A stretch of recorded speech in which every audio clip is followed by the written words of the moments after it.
इस्लाम से न भागो, राहे खुदा यही है। ऐ सोने वालों जागो, शम्सु दुहा यही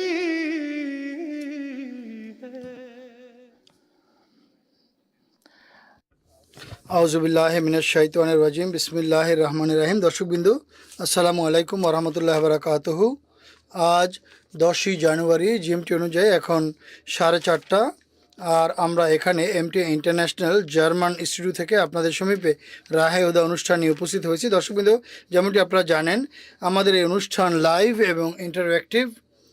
এর মূল উদ্দেশ্য হচ্ছে আমরা আমাদের দর্শকদের এমন এক প্ল্যাটফর্ম সরবরাহ করি যেখানে তারা আমাদের সঙ্গে যোগাযোগ করতে পারে।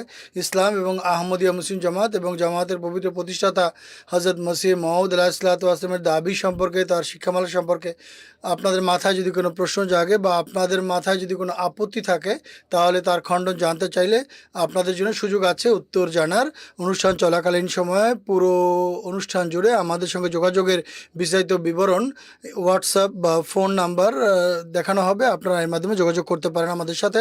আমাদের সঙ্গে এই অনুষ্ঠানে আজ আলেমগণ উপস্থিত আছেন বা আলোচনায় যোগ দেবেন মোকাররম মোহতারাম রহমতুল্লাহ বন্দেশাহ সাহেব, একইভাবে মোকাররম মোহতারাম ইন্তেসার আহমদ ওয়ারায়েস সাহেব। আসসালামু আলাইকুম ওয়া রাহমাতুল্লাহ। ওয়ালাইকুম আসসালাম। দর্শক বন্ধু, যেমনটি আপনারা আমাদের বিগত অনুষ্ঠানে দেখেছেন, আমরা এই যুগের যে বিভিন্ন বৈশিষ্ট্য, যে যুগ আমরা অতিক্রম করছি, এই যুগ সম্পর্কে আমরা আলোচনা করছি। আল্লাহ তাআলার কৃপায় এটি অত্যন্ত আশিসপূর্ণ যুগ। এই যুগে মহানবী সাল্লাল্লাহু আলাইহি ওয়াসাল্লাম যে ভবিষ্যৎবাণী করেছিলেন, বরং শুধু মহানবী সাল্লাল্লাহু নয়, বরং বিগত নবীগণ বিভিন্ন ধর্মের মাঝে এসেছিলেন, তাদের ধর্মের মাঝে বিভিন্ন ভবিষ্যৎবাণী পাওয়া যায় যে এই যুগে সেই প্রতিষ্ঠিত নবীর আসার কথা, যিনি পুনরায় মানুষকে, খোদার সৃষ্টিকে স্রষ্টার সাথে মিলিত করবেন। ইসলামে মসিহ মউদ এবং ইমাম মাহাদির আসার কথা, যে সেই যুগে তিনি আসবেন এবং তিনি নতুন করে ইসলামকে বিশ্ববাসীর সামনে উপস্থাপন করে ইসলামের যথার্থতা এবং আল্লাহ তাআলার সত্তার যে জীবন্ত সত্তা তিনি, এটি প্রমাণ করা এবং রসুলের শ্রেষ্ঠত্ব প্রমাণ করা। আল্লাহ তাআলার ফজলে আমরা যারা আহমদী জামাতের সদস্য, খোদা তাআলার বিশেষ কৃপা আমাদের প্রতি যে আমরা এই সৌভাগ্য লাভ করেছি যে আমাদের বুজুর্গরা বা আমাদের মধ্যে থেকে অনেকেই সেই চোখ লাভ করেছেন, যে চোখ দিয়ে তারা তাকে শনাক্ত করতে পেরেছেন যে এই যে দাবি, যা আজ থেকে প্রায় 1889 সনে 140 বছর পূর্বে কাদিয়ানের গণ্ডগ্রামে যে দাবি করা হয়েছিল যে আমি প্রতিশ্রুত মসিহ, আমি ইমাম মাহদি, খোদা আমাকে পাঠিয়েছেন, তার সত্যতা তারা চিনতে পেরেছিলেন এবং তার ঐশী জামাতে তারা যোগদান করেছিলেন। দর্শকবৃন্দ, যখনই খোদার পক্ষ থেকে কোনো নবী আগমন করেন, তখন তার পরিচয় সম্পর্কে সবসময় প্রশ্ন উঠেছে। অনেককে আল্লাহ তাআলা সেই দূরদর্শিতা দান করেন যারা খুব সহজেই তাদেরকে চিনতে পারেন, আর অনেকেই সেসব নিদর্শনাবলীর মুখাপেক্ষী হন, যে নিদর্শনাবলীর মাধ্যমে তারা প্রতিষ্ঠিত নবী যে আবির্ভূত হন, সেই নিদর্শনাবলী দেখে সেই নবীকে তারা চিনতে পারেন। এই যুগের নবী সম্পর্কে শুধুমাত্র ইসলামই নয়, বরং বিগত নবীগণও বিভিন্ন ধরনের এমন নিদর্শন কথা বলেছেন। আল্লাহ তাআলা জানিয়েছেন তাদেরকে মসিহ মউদের যুগ সম্পর্কে, যা পৃথিবীতে দেখা যাওয়ার কথা, যা তার মাধ্যমে বিশ্ব অনেক নিদর্শনাবলী দেখার কথা। আর সবচেয়ে বড় কথা, সেই যুগে খোদা তাআলা আকাশেও ব্যাপক হারে এমন নিদর্শন দেখাবেন যা দেখানোর ক্ষমতা কোনো মানুষের হাতে একেবারে নেই। আমাদের বিগত অনুষ্ঠানে সম্পর্কে আমরা কথা বলেছি। আমরা সেখানে আকাশে প্রদর্শিত বিভিন্ন নিদর্শন, যা তারকা সম্পর্কিত এবং যে সম্পর্কে ভবিষ্যৎবাণী ছিল, যা সে যুগের বিশ্ববাসী দেখেছে এবং একে অসাধারণ মনে করেছে, এ সম্পর্কে আমরা বিস্তারিত আলোচনা করেছি। আমরা আরেকটি নিদর্শন সম্পর্কে আলোচনা করব, তা হচ্ছে সেই প্রতিষ্ঠিত নবীর যুগে চন্দ্র এবং সূর্যগ্রহণ হওয়ার কথা। এর যে বাস্তবতা, এর যে বিভিন্ন দিক, সেটি আমরা এই অনুষ্ঠানে আলোচনা করার চেষ্টা করব। সর্বপ্রথম আমাদের বন্ধু ইন্তেসার সাহেবকে অনুরোধ করবে যে আপনি আমাদেরকে পবিত্র কোরআনে আল্লাহ তাআলা কোথায় এর উল্লেখ করেছেন। এর পূর্বে এটিও আবশ্যক হবে যে আমরা বোঝার চেষ্টা করি যে এটি কেমন নিদর্শন যে চন্দ্র এবং সূর্যগ্রহণ হবে। এই চন্দ্রগ্রহণ সূর্যগ্রহণের প্রেক্ষাপট যেন আমাদের দর্শকরা বুঝতে পারেন, এটি আপনি আমাদেরকে বলবেন। বিসমিল্লাহির রহমানির রহিম। তারেক সাহেব, যেভাবে আপনি এখনই উল্লেখ করলেন যে খোদা তাআলা তার নবীদের সত্যতার জন্য বিভিন্ন ধরনের নিদর্শন দেখিয়ে থাকেন, এখন মানুষ প্রকৃতিগতভাবে এমন যে তার জীবনে এমন কোনো অসাধারণ বা অলৌকিক নিদর্শন দেখে তাহলে অতি দ্রুত সে এর থেকে শিক্ষা নেয় এবং কেননা একে সে অসাধারণ মনে করে। আর পবিত্র কোরআন থেকে আমরা জানতে পারি এই ধরনের নিদর্শন এবং অলৌকিক নিদর্শনাবলী আল্লাহ তাআলা দেখিয়ে থাকেন। এই নিদর্শনের মধ্যে হতে চন্দ্র এবং সূর্য গ্রহণ হওয়া এটিও একটি নিদর্শন।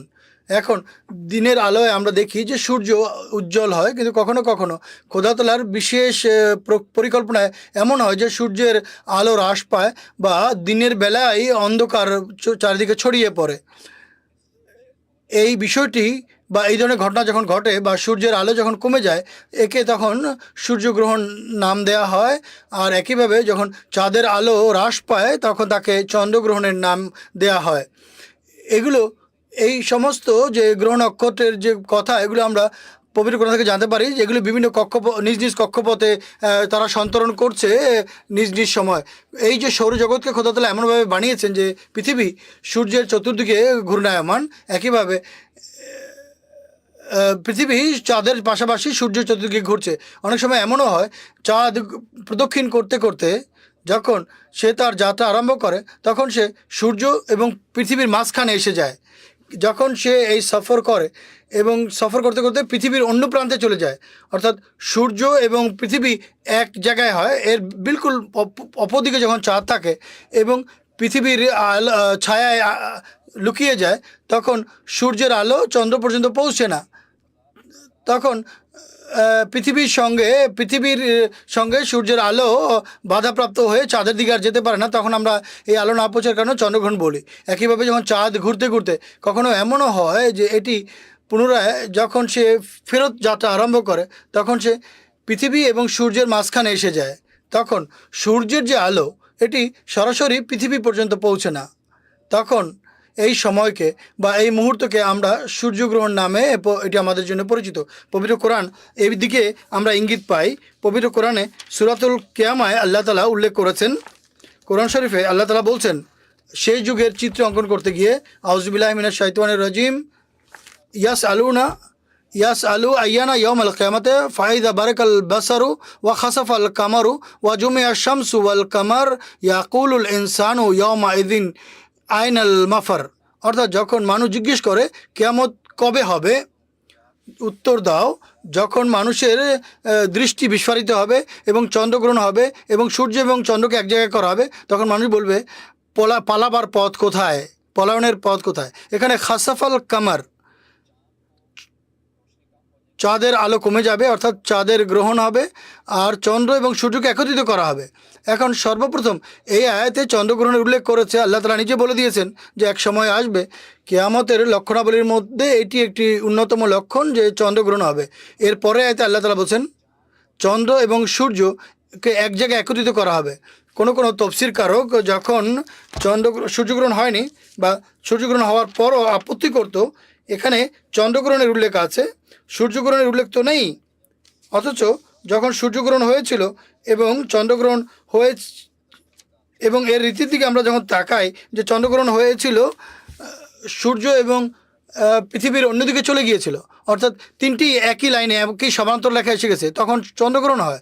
আর যখন সূর্যগ্রহণ হয় তখন চন্দ্র এবং সূর্য এক লাইনে আসে এবং এদের বিপরীতে থাকে পৃথিবী, অর্থাৎ চন্দ্র এবং সূর্যকে একত্রিত করার অর্থ হচ্ছে সেখানে সূর্যগ্রহণ হবে। আর এই ঘটনা হযরত আকদাস মসিহ মাউদ আলাইহিসসালাতু ওয়াস সালামের জীবনে প্রদর্শিত হয়েছে। মহানবী সাল্লাল্লাহু আলাইহি ওয়াসাল্লাম বলেছিলেন, ইনশাল্লাহ আমরা পরবর্তীতে বর্ণনা করব, যখনই সুযোগ আসবে তখন আমরা এই নিদর্শন, যখন আমার মাহদী আসবে তখন এই নিদর্শন প্রদর্শিত হবে। মজার বিষয় হচ্ছে যে মহানবী সাল্লাল্লাহু আলাইহি ওয়াসাল্লামও এখানে তান কাসিফুল কামার হাদিসে কামর শব্দ বলেছেন। চন্দ্র অর্থাৎ কমরের গ্রহণ হবে। আর পবিত্র কোরআনেও কমর শব্দই ব্যবহৃত হয়েছে, অর্থাৎ কমরে তখন খসাব বা গ্রহণ হবে, অর্থাৎ চন্দ্রগ্রহণ হবে। এখানে কেউ কেউ আপত্তি করে, পবিত্র কোরআন থেকে এটি তো আমরা জানতে পারলাম চাঁদের গ্রহণ হবে আর সূর্য এবং চন্দ্রকে একত্রিত করা হবে। এর অর্থ এটি কেয়ামতের পূর্বের লক্ষণ নয়, বরং এটি তখন দেখা দিবে যখন কেয়ামত এসে যাবে, তখন এটি একটি কেয়ামতের লক্ষণ। যেভাবে আমরা বিগত অনুষ্ঠানে আরও অন্যান্য লক্ষণের উল্লেখ করেছিলাম, সেখানে এই ভুল বোঝাবুঝি আছে। যেভাবে আশা বা লাঠির কথা বলেছে যে এটি কেয়ামতের লক্ষণ, এভাবে তো পুরো যে সৌরজগৎ ধ্বংস হয়ে যাবে। কেয়ামতের দিন পর্যন্তই যদি আপনি একে মুলতবি করতে চান যে সূর্য তার কক্ষপথ থেকে সরে যাবে আর চন্দ্র কোথাও গ্রহণ লাগবে, তখন তো ধ্বংসের সময় হবে। তখন তো প্রত্যেকে চাচা আপন প্রাণ বাঁচা এই অবস্থায় দাঁড়াবে। তখন কে দেখবে গ্রহণ? আর যদি গ্রহণ দেখেও এর থেকে তার কী উপকার হবে? এটি একটি সতর্কতামূলক বাণী, এটা ভবিষ্যৎবাণী। আসলে খোদা তাআলা বলতে চেয়েছেন যে সৌরজগৎ এটি যত বড় একটি গ্রহ, যদি খোদা তাআলা এক সময়ের জন্য এর আলো বন্ধ করে দিতে পারেন বা একে অন্ধকার আচ্ছন্ন করে দিতে পারেন, তাহলে খোদা তাআলা এ কাজ করতেও সক্ষম যে তিনি তার এই নবী বা এই বান্দারকে সাহায্য করবেন আর অলৌকিকভাবে তাকে সাহায্য করবেন। আসলে কোরআন শরীফে এটি আল্লাহ তাআলা উল্লেখ করেছেন। জাযাকাল্লাহ ইন্তেসার সাহেব, অনেক ধন্যবাদ। পবিত্র কোরআন সেই গ্রন্থ, সেই বাণী যা আল্লাহ তাআলার সবচেয়ে পবিত্র, আল্লাহ তাআলা সবচেয়ে প্রিয় সত্তা বা প্রিয় নবী ছিলেন, শ্রেষ্ঠ নবী আফজালুল আম্বিয়া মহানবী সাল্লাল্লাহু আলাইহি ওয়াসাল্লামের প্রতি অবতীর্ণ করেছেন। এর যে ব্যুৎপত্তি জ্ঞান তার ছিল, এটা অন্য কোনো নবীর ছিল না। এই নিদর্শন সম্পর্কে মহানবী সাল্লাল্লাহু আলাইহি ওয়াসাল্লাম বিভিন্ন ব্যাখ্যা করেছেন, বিভিন্ন বিবরণ দিয়ে গেছেন। রহমতুল্লাহ সাহেব, আপনার কাছে অনুরোধ করব সেই হাদিসের বরাতে আমাদেরকে বলুন যে হাদিসে এই নিদর্শনের কথা কতটুকু উল্লেখ করা হয়েছে। জাযাকুমুল্লাহ। বিসমিল্লাহির রহমানির রহিম। আসসালামু আলাইকুম ওয়া রাহমাতুল্লাহ। আসল কথা হচ্ছে আল্লাহ তাআলা মহানবী সাল্লাল্লাহু আলাইহি ওয়াসাল্লামের একটি এই বৈশিষ্ট্য বর্ণনা করেছেন যে আল্লাহ মহানবী সাল্লাল্লাহু আলাইহি ওয়াসাল্লামকে অদৃশ্যের যে জ্ঞান দান করেছেন, তিনি তাকে কোনো ধরনের কাটছাট না করে হুবহু মানুষের কাছে পৌঁছে দিয়েছেন। মা হুয়া আলাল গাইবে বিজানিন। মহানবী সাল্লাল্লাহু আলাইহি ওয়াসাল্লাম অদৃশ্যের বাণী পৌঁছানোর ক্ষেত্রে কোনো ধরনের কার্পণ্য করেননি। হাদিসে লেখা আছে, হজরতে ইমাম বাকের, যিনি শিয়াদের পঞ্চম ইমাম, তার রেওয়ায়েত তিনি বর্ণনা করছেন যে মহানবী সাল্লাল্লাহু আলাইহি ওয়াসাল্লামের বরাতে যে মহানবী সাল্লাল্লাহু আলাইহি ওয়াসাল্লাম, এটি দারকুতুনী শরীফের হাদিস, ইন্না লে মাহাদিনা আয়াতাইনে, আমাদের মাহাদির, এটা দেখতে হবে কত প্রিয় শব্দ মহানবী নির্বাচন করছেন। আমাদের মাহাদির জন্য আল্লাহ তাআলা আয়াতাইনে, দুটি সুমহান নিদর্শন নির্বাচন করেছেন। এই সুমহান নিদর্শনগুলির গুণাবলী বর্ণনা করছেন। লাম তাকুনা মনজু খালাকাল্লাহু সামাওয়াতি ওয়াল আরদ। এই দুটি নিদর্শনাবলী আমাদের মাহাদির সমর্থনে যা প্রকাশ পাবে, এর বৈশিষ্ট্য হচ্ছে যখন থেকে আকাশ এবং পৃথিবীর সৃষ্টি হয়েছে, অন্য কারোর জন্য এই দুটি নিদর্শন অন্য কারোর জন্য প্রদর্শিত হয়নি। তান কাসেফুল কামারো লে আউয়ালে লাইলাতিম রামাদানা, এই যে চন্দ্রগ্রহণ, কমর শব্দ এখানে বর্ণনা করেছেন। এই নির্ধারিত যে রাত রয়েছে চন্দ্রগ্রহণের, সেই রাতগুলোর মধ্যে প্রথম রাতে চন্দ্রগ্রহণ হবে।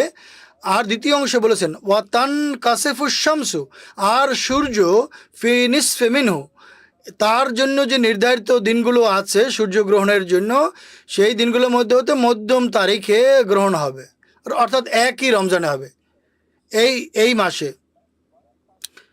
দ্বিতীয়বার আদেশ করেন লাম তাকুনা মুনজু খালাকাল্লাহু সামাওয়াতি ওয়াল আরদ। এত মহান নিদর্শন এটি, যখন থেকে আকাশ এবং পৃথিবীর সৃষ্টি হয়েছে তদ অবধি অন্য কারো সমর্থনের জন্য এই নিদর্শন প্রদর্শিত হয়নি। যত মহান নিদর্শন, আমি মনে করি হজরত ইমাম বাকের রহমতুল্লাহ আলাইহি, তার নাম মোহাম্মদ বিন আলী, আমরা সাধারণত তাকে ইমাম বাকের নামে পরিচিত আমাদের কাছে। তার 57 হিজরিতে তিনি জন্মগ্রহণ করেছিলেন। হজরত ইমাম জৈনুল আবেদিন, হজরত ইমাম হোসেন রাদিয়াল্লাহু আনহুর পুত্র, যখন কারবালার ঘটনা ঘটে 61 হিজরিতে, তখন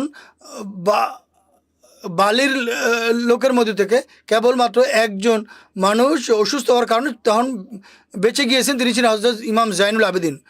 আর ইমাম জাইনুল আবেদিন হচ্ছেন ইমাম হোসেন রাদিয়াল্লাহু তাআলা আনহুর পুত্র, অর্থাৎ আলী রাদিয়াল্লাহু তাআলা আনহুর নাতি, আর এভাবে মহানবী সাল্লাল্লাহু আলাইহি ওয়াসাল্লামের আত্মীয় তিনি।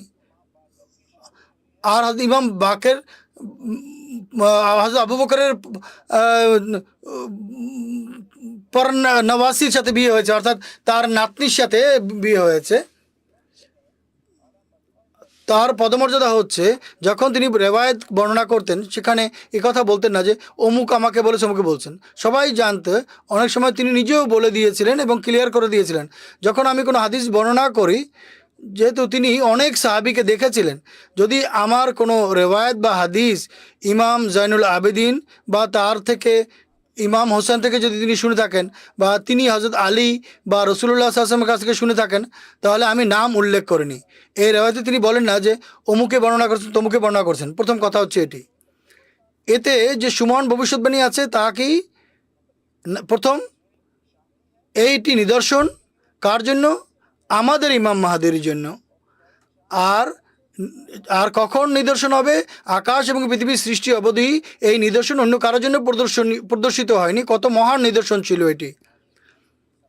এখান থেকে আমরা এটি বুঝতে পারি, অনেক মিথ্যা দাবিদার আসবে, মাহাদি দাবি করবে, কিন্তু তারা এই মানদণ্ডে তারা পরীক্ষিত নয়। এই রেওয়ায়তটি এমন এবং প্রসিদ্ধ যে শুরু থেকে নিয়ে হযরত মসিহ মাউদ আলাইহিসসালাতু ওয়াসসালামের জীবদ্দশা পর্যন্ত বা পরবর্তীতেও বিভিন্ন গ্রন্থে এই হাদিস লেখা হয়েছে। উদাহরণস্বরূপ আহলে সুন্নতের যারা বুজুর্গ, তারা এমন এমন গ্রন্থ সংকলন করেছেন, তাতে সবাই একমত হয়ে ইমাম মাহদির নিদর্শন বর্ণনা করেছেন এবং তারা বিশেষভাবে এই নিদর্শনের কথা উল্লেখ করেছেন।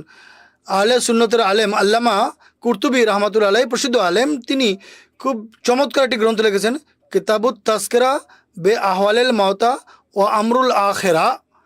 তিনি এই গ্রন্থের বিষয় এবং এই পুস্তকের উদ্দেশ্য হচ্ছে এতে ইমাম মাহদী আলাইহিস সালামের আগমনের লক্ষণ বলে বর্ণনা করা হবে।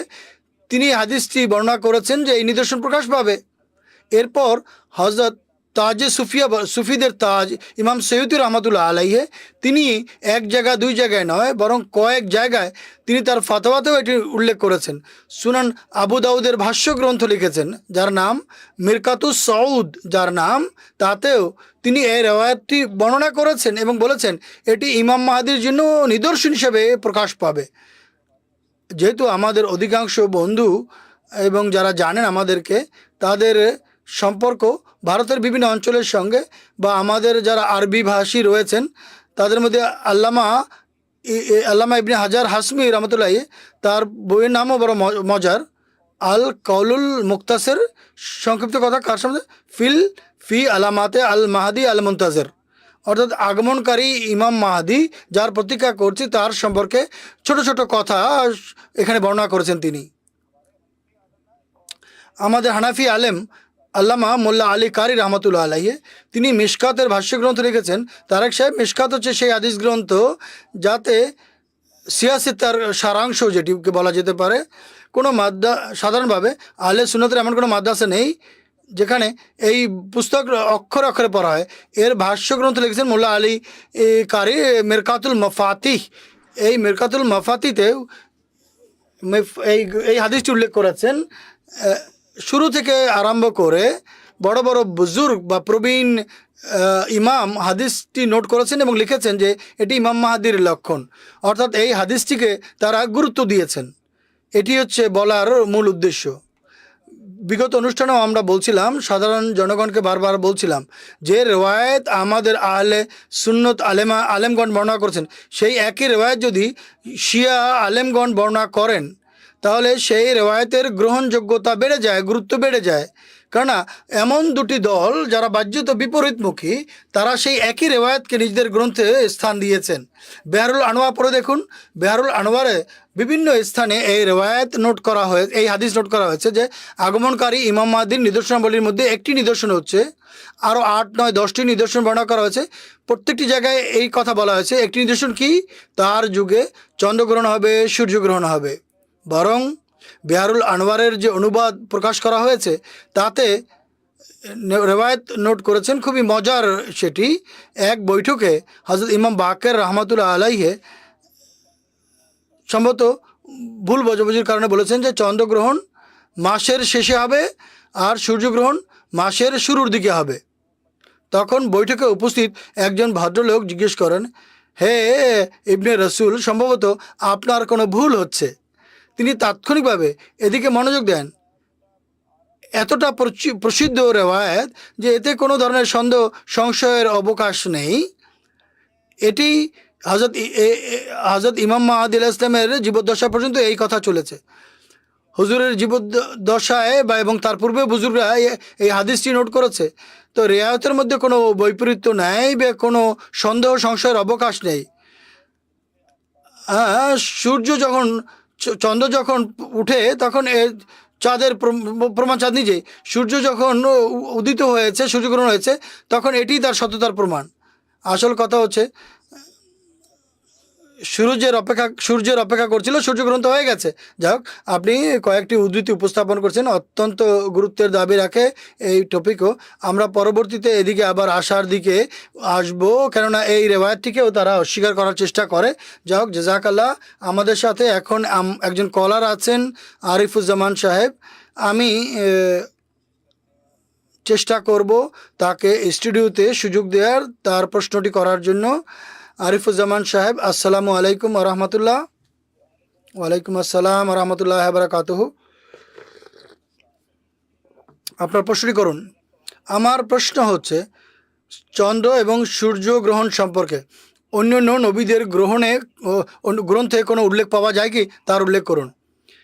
একইভাবে ইমাম মাহাদি আলাইহিসসালাতু ওয়াসসালামের অর্থাৎ ইমাম মাহাদি আসলামের সত্যতার পক্ষে যে চন্দ্রগ্রহণ সূর্যগ্রহণ হয়েছে, সেই যুগের কোনো আহমদি মৌলভী প্রমুখ এই নিদর্শনটি দেখেছিল কিনা, এ সম্পর্কে যদি কিছুটা আলোকপাত করেন তাহলে ভালো হবে। জাযাকাল্লাহ। বরং আমরা ইনশাল্লাহ এই বিষয়ে বিস্তারিত আলোচনা করব। জাযাকাল্লাহ আপনার প্রশ্নের জন্য রহমতুল্লাহ সাহেব। আমি এই প্রশ্নটি আপনার কাছে রাখব। আপনি হাদিসের বরাতে কথা বলেছেন,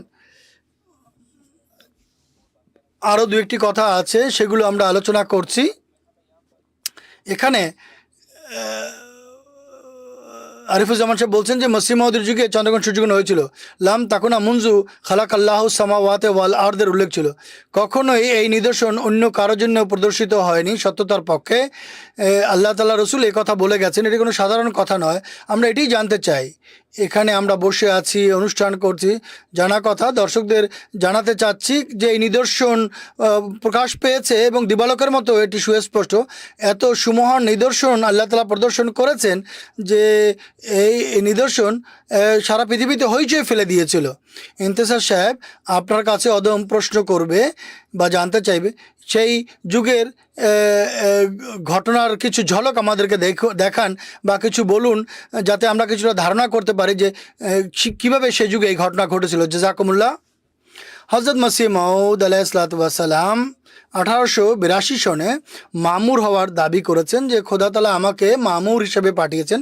এরপর 1890 সনে তিনি মসিহ এবং মাহাদি হওয়ার দাবি করেছেন। যখন হুজুর এই দাবি করেন তখন লোকেরা এক ধরনের তারা বিরোধিতা করতে আরম্ভ করে যে এ তো ঈসার মৃত্যুতে বিশ্বাস করে, বরং সে যদি পুরনো মসিহকে নিয়ে আসতো এবং এক যুগে বলতো যে সে মসিহ জীবিত আছে, এখন তো নিজেই মসিহ দাবি করেছেন। তখন মসিহ মাউদের বিরুদ্ধে তারা কুফরি ফতোয়া দিয়েছে, বিভিন্ন ধরনের বিজ্ঞপ্তি দিয়েছে এবং এই সম্পর্কে জামাতের ইতিহাসে লেখা আছে। এরই মধ্যে লোকেরা হযরত মসিহ মাউদের কাছে এই নিদর্শন দেখানোর দাবি করতো যে আপনি বলেন যে আমি মসিহ এবং মাহাদি, এবং মাহাদির আগমন সম্পর্কে মহানবী সাল্লাল্লাহু আলাইহি ওয়াসাল্লাম এই ভবিষ্যৎবাণী করেছেন যে তার জন্য চন্দ্র এবং সূর্যগ্রহণের এই নিদর্শন প্রদর্শিত হবে।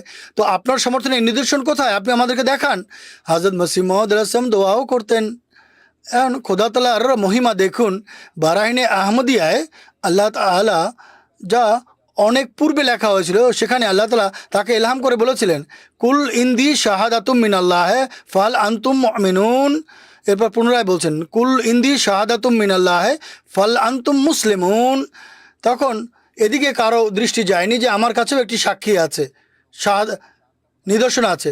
যখন লোকেরা নিদর্শন দেখতে দেখানোর দাবি করে, হুজুর তখন নুরুল হক প্রথম খণ্ড ফেব্রুয়ারি 1894 সনে এটি লিখেছিলেন। এবং এই গ্রন্থেই হুজুর অত্যন্ত বেদনার সাথে এবং বিনয়ের সঙ্গে খোদা তাআলার কাছে দোয়া করেছিলেন, হে আল্লাহ, তুমি দেখছো যে এরা কুফরি ফতোয়া দেওয়ার ক্ষেত্রে এবং বিরোধিতায় কতটা বেড়ে গেছে। আমি কি তোমার পক্ষ থেকে প্রেরিত নই? তুমি আমাকে সাহায্য করো, আকাশ থেকে নিদর্শন দেখাও। 1894 সনে ফেব্রুয়ারিতে লেখা হয়েছে এটি। এর কয়েক মাস পর, বরং 2 মাস পরে, মার্চ মাসে রমজান মাস শুরু হচ্ছিল। আর সেই মাসে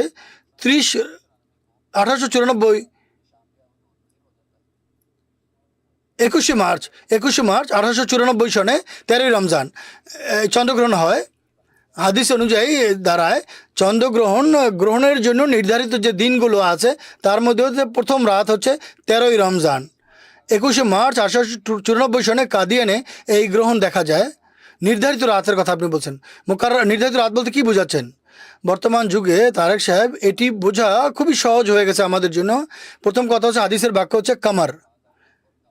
কামার শব্দটি তখনই ব্যবহার করা হয় যখন চাঁদ 4 তারিখ চেয়ে পুরনো হয়ে যায় এবং সামনে চলতে থাকে।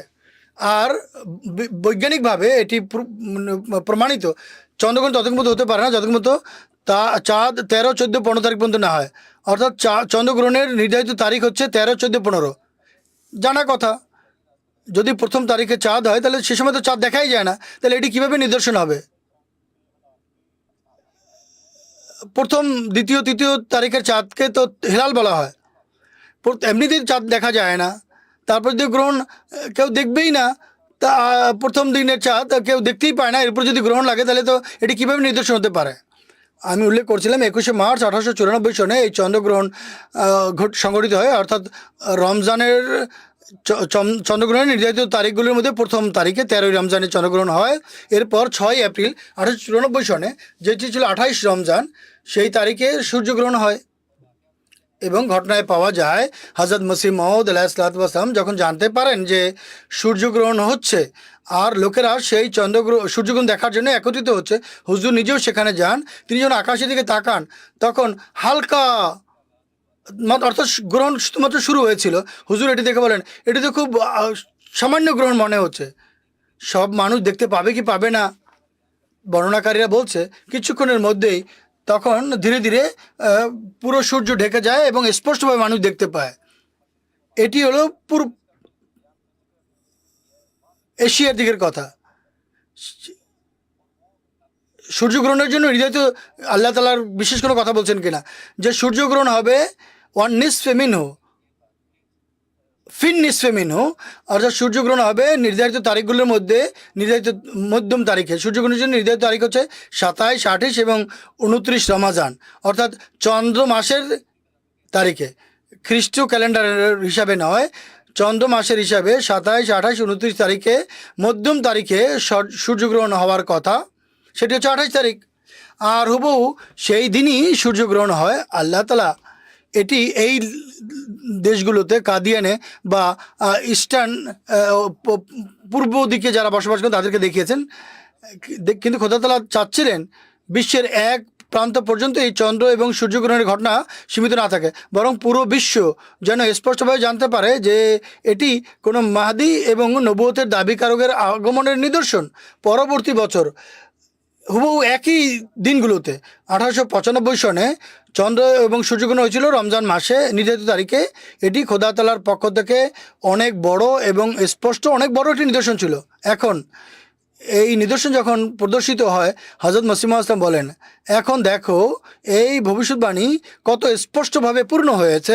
আর আমার দাবির সময় রমজান মাসে এই শতাব্দীতে, অর্থাৎ 14শ শতাব্দী 1311 হিজরিতে চন্দ্র এবং সূর্যগ্রহণ হয়েছে। আলহামদুলিল্লাহ আলা যালিক, এটি তখন হয়েছিল। আর অনেক মজার ঘটনা পাওয়া যায়। মৌলভী ইব্রাহিম বাকাপুরি সাহেব একটি রেবায়েত বর্ণনা করছেন, যখন সূর্য এবং চন্দ্রগ্রহণ হচ্ছিল তখন এক পিতা এবং পুত্র ছিলেন, তারা কাদিয়ানে হুজুরের সঙ্গে দেখা করতে আসছিলেন। প্রতিমধ্যে মৌলভী আব্দুল জব্বার সাহেবের সঙ্গে তাদের দেখা হয়।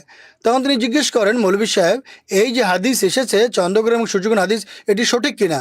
তখন যে প্রশ্ন করছিলেন যে কোনো মৌলবী এই চন্দ্রগ্রহণ সূর্যগ্রহণ দেখেছিল কি না, এই প্রশ্ন করেছে আরিফুজ্জামান সাহেব। মসিবউদ আলাহ ইসলামের চরম বিরোধী ছিল এই মৌলবী।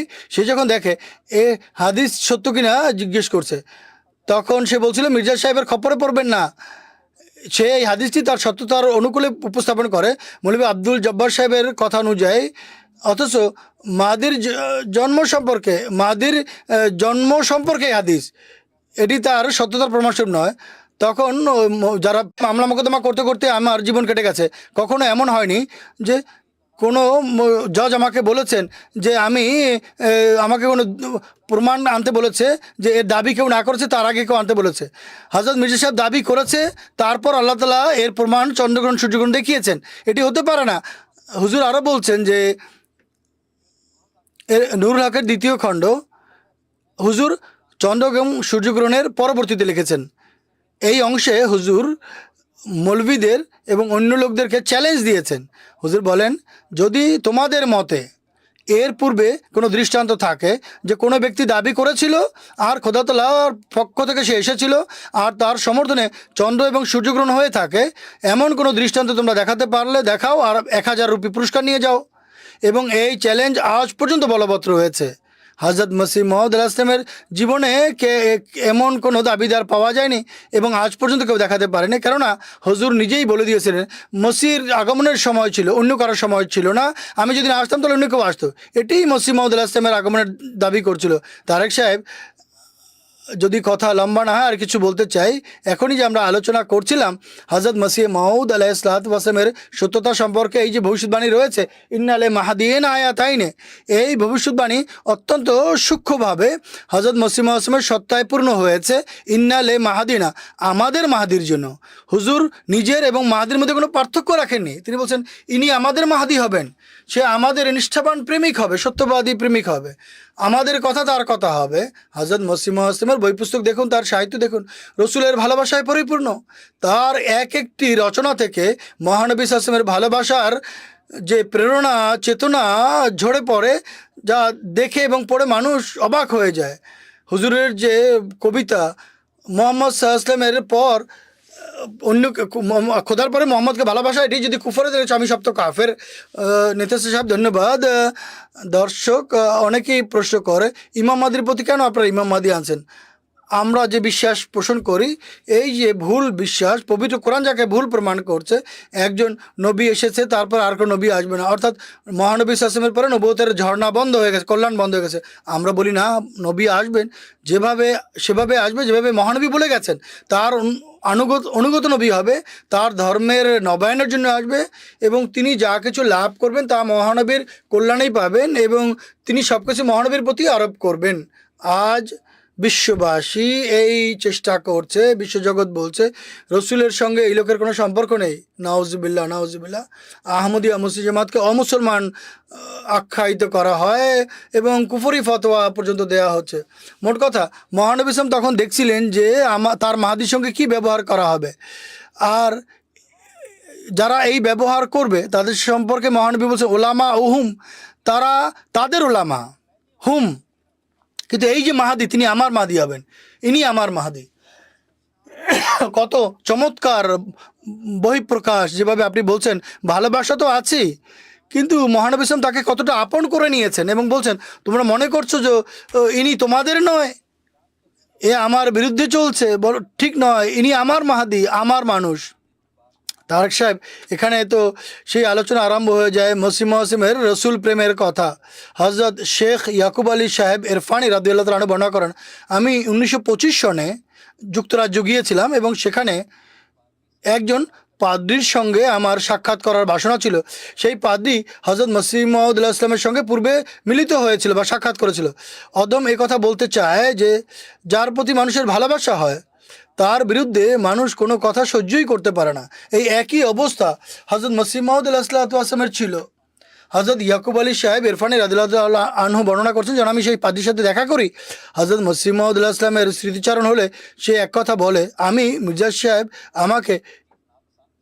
মির্জা সাহেব একথা যে বিষয়ে অপছন্দ করতো তা হচ্ছে মহানবী সাল্লাল্লাহু আলাইহি ওয়াসাল্লামের বিরুদ্ধে হযরত মুহাম্মদ সাল্লাল্লাহু আলাইহি ওয়াসাল্লামের প্রতি যদি কেউ আপত্তি করতো তাহলে তার চেহারা রাগান্বিত হয়ে যেত, রক্তিম হয়ে যেত, এটি আমার পছন্দ ছিল না।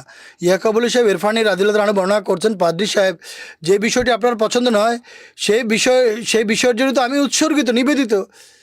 এই ছিল তার পদমর্যাদা। আজ আমরাও আহমদিয়া জামাত কেন গ্রহণ করছি? কেননা মহানবী আমাদেরকে বলেছেন, মহানবী সাল্লাল্লাহু আলাইহি ওয়াসাল্লামের আনুগত্য এবং তার নির্দেশ অনুযায়ী এই পুরো জামাত চলছে এবং তার জামাতের সেবা করার জন্যই জামাত কাজ করছে। অনেক বড় অসাধারণ নিদর্শন ছিল।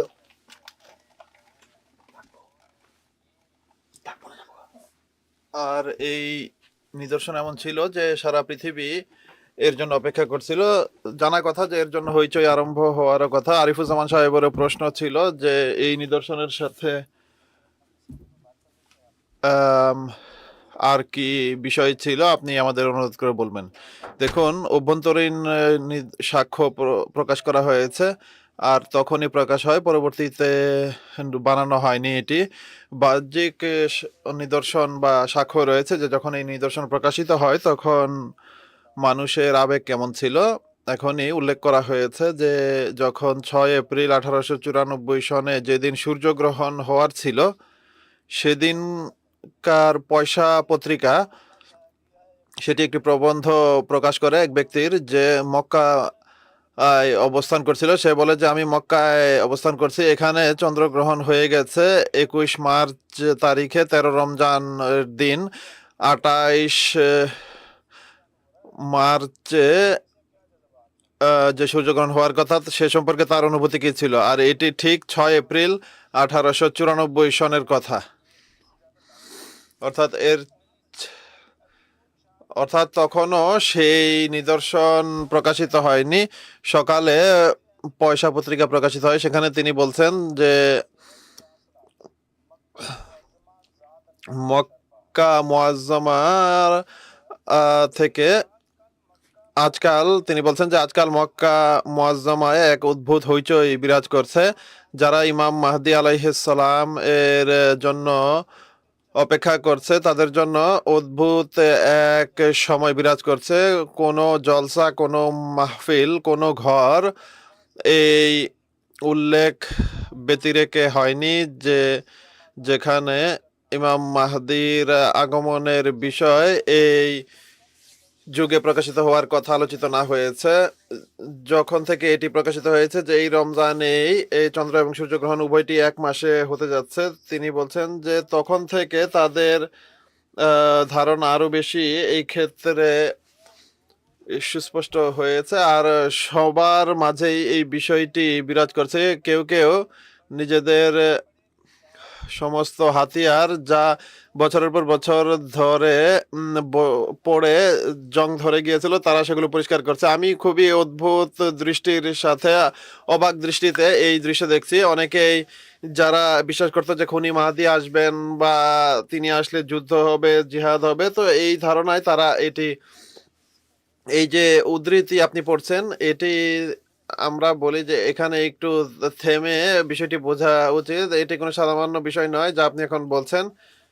দেখুন, মুসলমানদের জন্য কেন্দ্র হলো মক্কা, আর কোনো কেন্দ্র নেই।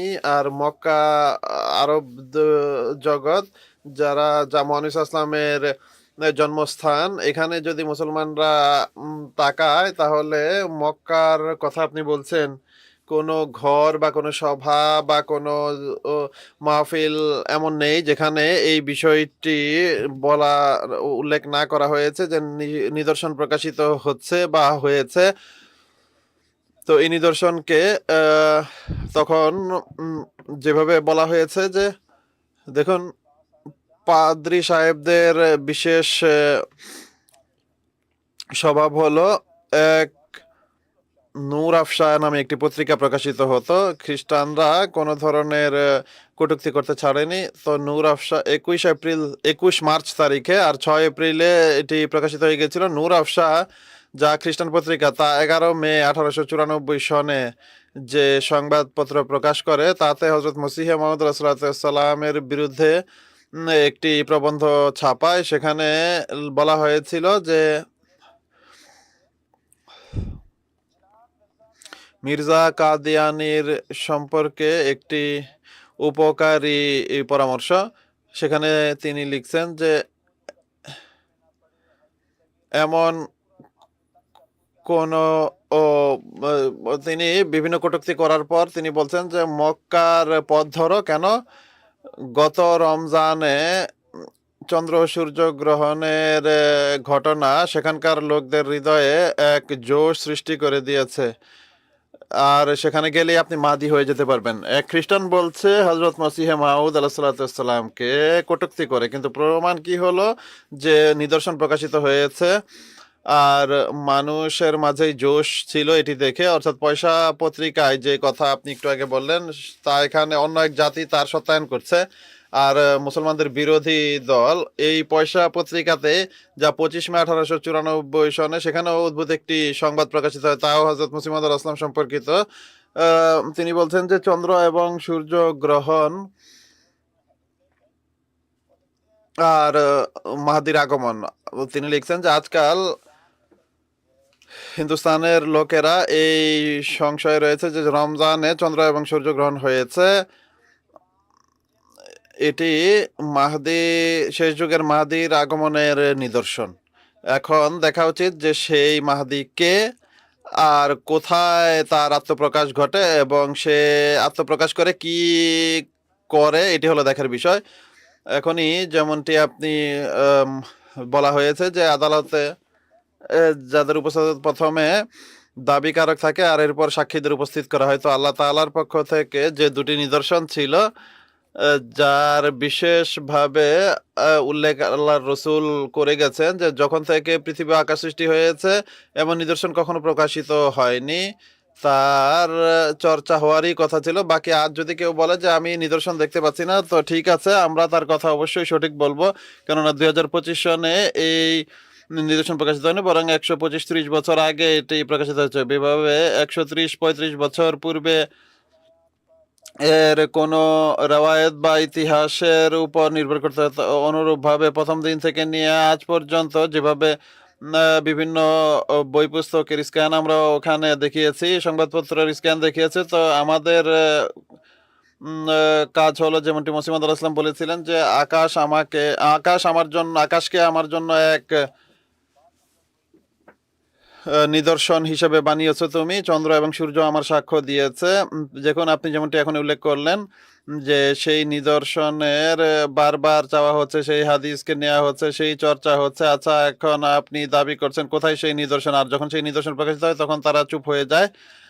তো আমার মতে যখন এই নিদর্শন প্রকাশিত হয় জামাতে আহমদিয়ার বিরুদ্ধে কত আপত্তি ছিল, বিরোধীদের পক্ষ থেকে মন গড়া বিভিন্ন বিষয় উপস্থাপিত করা হতো, কিন্তু এখন তারা এই আপত্তি কেন করেনি যে কোথায় সেই নিদর্শন? এখন তারা আর এই দাবি কেন করেনি যে নিদর্শন দেখুন যখন তারা যখন আপত্তি করতো তখন এখন তারা আপত্তি করে যে প্রথম দিন অর্থাৎ প্রথম রমজানে নিদর্শন প্রকাশিত হওয়ার কথা। দেখুন এখন তারা এমন কথা বলে যে তাদের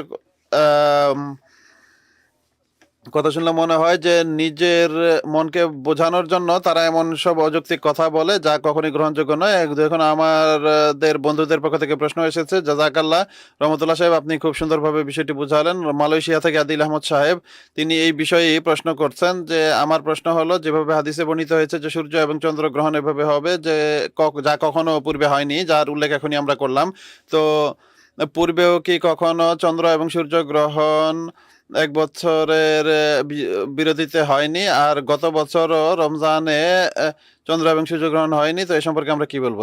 দেখুন আমাদের দাবি এটি মোটেই নয় যে সূর্য এবং চন্দ্র গ্রহণ কখনো হয় না, বা একটি চন্দ্র এবং সূর্য গ্রহণ হয়েছে যা 1894 এবং 95 সনে হয়েছে এবং বন্ধ হয়ে গেছে। অথচ বিজ্ঞান সম্পর্কে কিছুটা পড়াশোনা করলে আমরা জানতে পারি যে প্রতি বছরই সূর্য গ্রহণও হয় এবং চন্দ্র গ্রহণও হয়, কিন্তু যেই বিশেষ সূর্য এবং চন্দ্র গ্রহণের কথা এখানে বলা হচ্ছে তার 3-4টি বিশেষ বৈশিষ্ট্য রয়েছে এই ভবিষ্যৎবাণীর। সর্বপ্রথম বিষয় হলো এই যে ভবিষ্যৎবাণী করার জন্য যার পক্ষে সেই নিদর্শন, সেই দাবিকারক ব্যক্তি যেন উপস্থিত থাকে। গত বছর রমজান মাসেই হয়েছিল। তো আমরা কি এমন কোনো ব্যক্তিকে পেয়েছি যে এই দাবি করেছে যে আমি এখন খোদার পক্ষ থেকে নির্দেশ পেয়ে খোদার পক্ষ থেকে দণ্ডায়মান হয়েছে, আর এই চন্দ্র এবং সূর্যগ্রহণ আমার পক্ষে প্রকাশিত হয়েছে, আর এরপর তার বইয়ের কোনো উদ্ধৃতি দেখানো? হযরত মসিহ মাউদ আলাইহিস সালাম বারবার এই বিষয়টিকে নিজের বই পুস্তকে উল্লেখ করেছেন। সর্বপ্রথম বিষয় এটি যে দাবিকারক থাকতে হবে, এরপর সেই দাবির ফলশ্রুতিতে এই নিদর্শন কে তার সমর্থনে প্রকাশিত হয়েছে বলে উল্লেখ থাকতে হবে, আর এরপর চন্দ্রগ্রহণের প্রথম রাত 13 রমজানে আর অনুরূপভাবে সূর্যগ্রহণের নির্দিষ্ট দিনে হওয়ার বিষয়টি নিশ্চিত হতে হবে। আর হযরত মসিহ মাউদ আলাইহিস সালাম কখনো এই দাবি করেন আজ পর্যন্ত কারো সমর্থনে বা কারো সত্যতার নিদর্শন হিসেবে এমনটি প্রকাশিত হয়নি। এই সবকটি বিষয় এখানে থাকতে হবে। আর কিয়ামত পর্যন্ত চন্দ্রগ্রহণ সূর্যগ্রহণ হবে, কিন্তু আমরা এটি বিশ্বাস করি যে যার আগমন করার কথা ছিল তিনি এসে গেছেন। বরং আপনি এখনই এর উল্লেখও করেছিলেন এই নিদর্শন একবার প্রকাশিত হয়নি, প্রথমবার পূর্ব গোলার্ধে, আর দ্বিতীয় পরের বছর সেই সমস্ত শর্ত পূরণ করো পশ্চিম গোলার্ধে প্রকাশিত হয়েছে। তো এর চেয়ে বড় নিদর্শন আর কি হতে পারে? তো এটি খোদা তাআলার বিশেষ এক নিদর্শন ছিল। আর আসলে মূল কথা হলো, দেখুন আমরা এখানে নিজেদের কোনো কথা উপস্থাপন করতে আসেনি, রাসূল করিম সাল্লাল্লাহু আলাইহি ওয়াসাল্লামের সম্মান প্রকাশিত হচ্ছে এখানে। তার যে অদৃশ্যের জ্ঞান, তার যে অসাধারণ ভবিষ্যৎবাণী, তার যে সত্যতা, তা প্রকাশিত হচ্ছে। দেখুন আমরা শুরুতেও বলেছিলাম যে বিভিন্ন বই পুস্তকের উদ্ধৃতি, সেখানে কোনো কোনো রাওয়ায়াতে এটিও লেখা আছে যে এই নিদর্শন ইমাম মাহদীর জীবদ্দশায় দুইবার দেখানো হবে। আমি বলেছিলাম কোন এক বইয়ের উদ্ধৃতিতে যে হযরত ইমাম কুরতুবী রাহিমাহুল্লাহ একটি বই লিখেছেন, কিতাবুত তাযকিরা বিহাওয়ালিল মাউতা ওয়াল উমুর আল আখিরা। সেখানে এই বিষয়টি লেখা আছে, এই রাওয়ায়াত লেখা আছে যে রাসূল করিম সাল্লাল্লাহু আলাইহি ওয়াসাল্লাম বলেছিলেন যে দুইবার এটি হবে, অর্থাৎ রমজানের মাসে দুইবার হবে ইমাম মাহদীর জীবদ্দশায়। তো একটি রাওয়ায়াত নয়, বহু উম্মতের বুজুর্গ এই বিষয়টি উল্লেখ করেছেন। তাই দুইবার হলে সেটিও এমনি এমনি হয়নি, বরং রাসূল করিম সাল্লাল্লাহু আলাইহি ওয়াসাল্লামের ভবিষ্যৎবাণী অনুযায়ী হয়েছে, যা আল্লাহ তাআলার কাছ থেকে সংবাদ পেয়ে তিনি আমাদের জানিয়েছিলেন। আর এখানেও মূল ভবিষ্যৎবাণীকারী ছিলেন বা ভবিষ্যৎবাণী করেছিলেন রাসূল করিম সাল্লাল্লাহু আলাইহি ওয়াসাল্লাম, যিনি বহু পূর্বে এই ঘোষণা করেছিলেন। রহমতুল্লাহ সাহেব এখানে বিভিন্ন আমাদের একজন বন্ধু ইউসুফ সাহেব ইন্ডিয়া থেকে বলছেন, তিনি ভাবছেন যে বা হয়তোবা তিনি বুঝতে পারছেন না, আমি তার উপর আরোপ করছি না, তিনি হয়তোবা কোথাও থেকে শুনেছেন যে সম্প্রতি রমজানে সূর্য এবং চন্দ্রগ্রহণ হয়েছে, এতে কি এটি বুঝবো যে আরেকজন নবী এসেছে? দেখুন এই কথা তো আমরা বলছিই না, কোনো দাবিকারক থাকতে হবে। যেভাবে দাবিকারকই নেই অথচ আমরা জোর করে কারোর প্রতি আরোপ করব, এমন যেন বিষয়টি না হলে, বরং মূল কথা হলো দাবিকারক থাকতে হবে। আমাদের সমস্ত বুজুর্গরা জানে যে হাদিসের প্রতি আপনি শুরুতে ইঙ্গিত করেছিলেন যে রাসূল করিম সাল্লাল্লাহু আলাইহি ওয়াসাল্লাম নিজের উম্মতের বুজুর্গ আলেম যারা রয়েছে তাদের দুটি অবস্থার কথা বর্ণনা করেছেন। তিনি বলেন যে এক ধরনের আলেম হলো তারা যারা প্রসিদ্ধ হাদিস এটি লা ইয়াবকা वला यबका मिनल कुरान इल्ला रस्मुहु मसाजिदुहुम आमिरतुन वहिया खराबुन मिनल हुदा। ये करीब है कि एक ज़माना आ जाए जब এমন এক যুগ আসবে যখন ইসলাম শুধু নাম মাত্র থাকবে, কোরআন শরীফের শুধু অক্ষরগুলো অবশিষ্ট থাকবে, মসজিদগুলো বাহ্যত আড়ম্বরপূর্ণ হবে কিন্তু হেদায়েত শূন্য হবে। এর একটি টুকরো বা একটি বাক্য হলো, এমন লোকদের আলেমরা উলামাউহুম শাররুম মান তাহতা দিমিস সামা, অর্থাৎ এমন লোকদের আলেমরা আকাশের নিচে সর্বনিকৃষ্ট জীব হবে, আর এর বিপরীতে মুহাম্মদ সাল্লাল্লাহু আলাইহি ওয়াসাল্লামের নির্দেশের উপর আমলকারীরা হবে তাদের। আর এর বিপরীতে রাসূল করিম সাল্লাল্লাহু আলাইহি ওয়াসাল্লামের প্রকৃত উম্মতের আলেমগণ বনী ইসরাইলদের নবীদের মতো হবে, অর্থাৎ বনী ইসরাইলের নবীদের কাজের ন্যায় তারা কর্ম সম্পাদন করবেন, অথবা আধ্যাত্মিকভাবে আল্লাহ তাআলা এমন যোগ্যতা কাউকে দিলে সেটি ভিন্ন বিষয়। আমাদের এই বিষয়টি আসলে খুবই বিস্তারিত বিষয়। এই সংক্ষিপ্ত সময়ে তা পুরোটা কভার করা সম্ভব নয়। আমরা যখনই সুযোগ হবে বুজুর্গদের প্রেক্ষিতেও কথা বলবো। ফজলুর রহমান সাহেব এই প্রশ্ন করেছিলেন যে অন্যান্য নবীদের মাঝেও বা পক্ষ থেকেও এই নিদর্শনের উল্লেখ করা হয়েছে সম্পর্কে বলবেন। তারেক সাহেব, যেমনটা আমরা এই প্রোগ্রামের শুরু থেকে এই বিষয়টি আলোচনা করে আসছি যে এই ভবিষ্যৎবাণী এত অসাধারণ, আর হযরত আকদাস মসিহ মাউদ আলাইহিসসালাম এটিকে বহুবার নিজের সত্যতার নিদর্শন হিসেবে প্রকাশ করেছেন। এমনকি হাকিকাতুল ওহী পুস্তকে এটিকে অন্যান্য সমস্ত নিদর্শন থেকে বড় নিদর্শন হিসেবে সর্বপ্রথম এটিকে রেখেছেন যে সূর্য এবং চন্দ্র গ্রহণ আমার সত্যতার নিদর্শন। আর আসলে এত বড় নিদর্শন যদি এটি হয়, তাহলে এই ভবিষ্যৎবাণী যিনি করেছিলেন পরের অংশ আমি বুঝিনি। আমরা যখন ধর্মীয় দিক থেকে বিভিন্ন বই পুস্তক দেখি, তখন আমরা জানতে পারি যে মহানবী সাল্লাল্লাহু আলাইহি সাল্লামের পূর্বেও যত নবীরা এসেছেন তারাও সূর্য এবং চন্দ্র গ্রহণ সম্পর্কে ভবিষ্যৎবাণী করেছেন।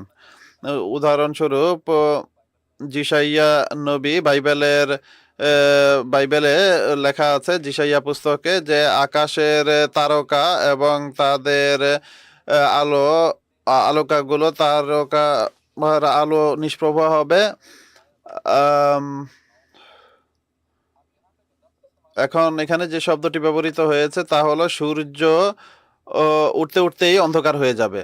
এইটি হলো প্রণিধানযোগ্য বিষয়। হযরত আকদাস মসিহ মাউদ আলাইহিস সালামের জীবদ্দশায় যখন এই সূর্যগ্রহণ হয়েছিল, এটি ঠিক সেভাবে, অর্থাৎ ওঠার সাথে সাথে দিনের শুরুর অংশেই হয়েছে। তো এই কথাটি বা এই বিষয়গুলো কি এমনি এমনি প্রকাশিত হয়? হুজুর বলছেন যে এটি এই বিষয়ের বাস্তব প্রমাণ যে লা ইউযহিরু আলা গায়বান ইল্লা মান ইরতাদা মির রাসূল, অর্থাৎ সেই ভবিষ্যৎবাণী ঠিক সেভাবে পূর্ণ হয়েছে।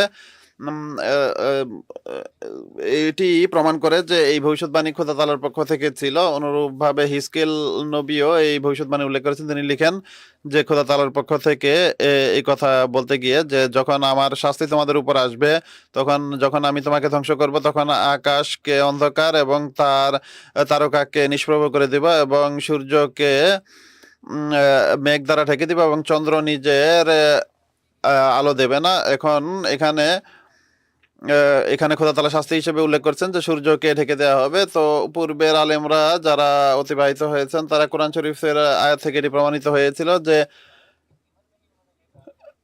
এই আয়াতের প্রেক্ষিতেই তারা এই কথা বলেছেন।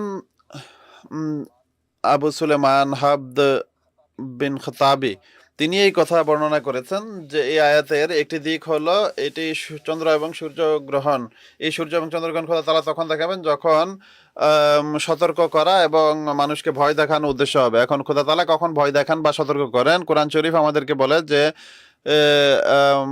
সতর্ককারী বা সুসংবাদ দানকারী এই ভবিষ্যৎবাণী তখনই আসে যখন কোনো নবীর উপস্থিত থাকে। আর এটি হযরত মুসা আলাইহিস সালামের যুগে অনুরূপভাবে নতুন নিয়মে হযরত ঈসা আলাইহিস সালাম, যার মসিল বা সাদৃশ্যপূর্ণ ব্যক্তি হলেন হযরত মসিহ মাউদ আলাইহিস সালাম স্বয়ং, তার কথা তিনি বর্ণনা করছেন যে নিজের দ্বিতীয় আগমন সম্পর্কে বলতে গিয়ে যে ইবনে আদম যখন আসবেন তার আগমন এমন হবে। আর কিছু আলামত বা চিহ্ন বর্ণনা করার পর তিনি লিখেন যে এই দিনগুলোর বিপদের পর সূর্য অন্ধকার হয়ে যাবে এবং চাঁদ নিজের আলো দেবে না, আর তারকারা যে আকাশ থেকে পতিত হবে এবং আকাশের শক্তি প্রকম্পিত করা হবে।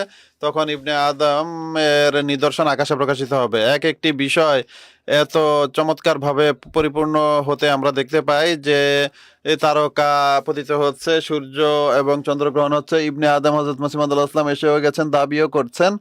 তো আসলে দেখার জন্য চোখ থাকা উচিত। আর যা প্রয়োজন তা হলো আমাদের দর্শকদের কাছে এই অনুরোধই থাকবে যে চোখ খুলে দেখুন, পড়ুন।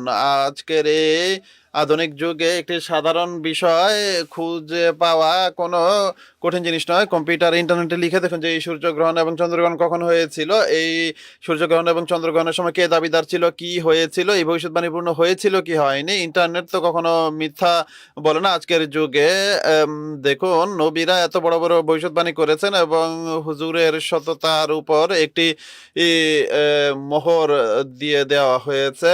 বা সাক্ষ্য দিয়ে দেওয়া হয়েছে।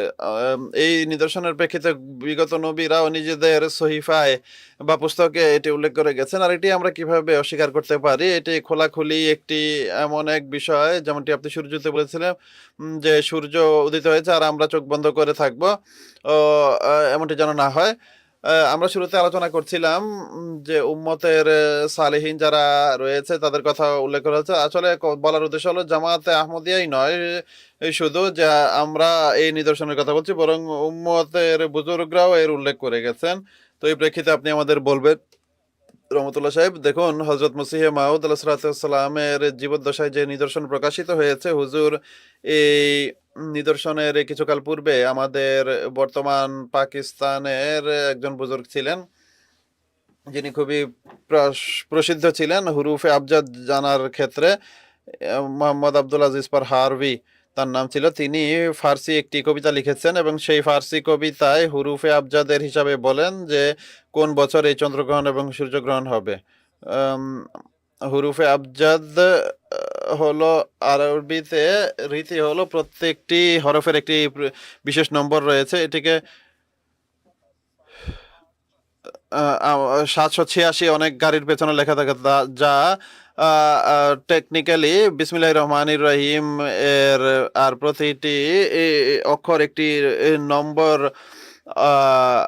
প্রদান করে। আর সেই তিনি লিখেছেন যে 1311 হিজরি সনে হবে, তিনি এটি বলে গেছেন। আর এটি 1894 সনে তা 1311 হিজরি সন ছিল। তার পংক্তি হলো দর্শনে গাশি হিজরি দো কিরান খাহিদ বাবদ আজ পে মেহদি ও দজ্জাল নিশান খাহিদ বাবদ, অর্থাৎ আকাশে চন্দ্র এবং সূর্য গ্রহণ হবে যা মাহদি ও দজ্জালের আগমনের নিদর্শন হবে। এখন আমাদের হাফেজ লখুকেওয়ালে তার একটি বই পাঞ্জাবি ভাষায় প্রকাশিত হয়েছে। তিনি বরং তার কাছেও যখন এই বার্তা বলছে তখন জিজ্ঞেস করা হয় যে আপনার সামনে নিদর্শন প্রকাশিত হয়েছে, তখন তিনি বলেন যে আমি চিন্তা করে বলবো। তখন লাহোরে তিনি অসুস্থ ছিলেন, সেই অসুস্থতায় তিনি মৃত্যুবরণ করেন, কিন্তু ইমান আনার